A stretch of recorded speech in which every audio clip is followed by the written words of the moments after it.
Nomination లో చేసిన Rithu full emotional. Bigg Boss లో ఇవాల్టి ఎపిసోడ్ లో రీతు హైలైట్ గా నిలిచింది.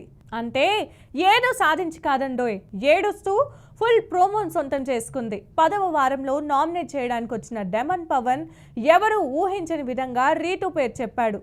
ఎప్పుడు ఎవరైనా నామినేట్ చేస్తే రిప్లై ఇచ్చే రీతు సైలెంట్ గా పవన్ ని చూస్తూ ఏడ్చేసింది. ప్రోమో చూస్తే ఈసారి రీతు ఫేక్ కాకుండా నిజంగా ఏడ్చినట్లుగా కనిపించింది.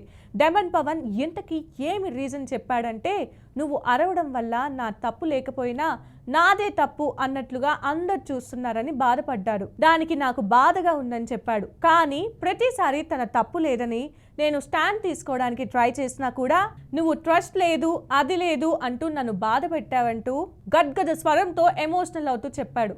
ప్రోమోలో ఇద్దరు ఏడ్చినట్లుగానే కనిపిస్తుంది. చివర్లో ఇద్దరు ఒకరికొకరు నీ వల్లే హర్ట్ అయ్యాను అని చెప్పుకోవడంతో ప్రోమో ముగిసింది.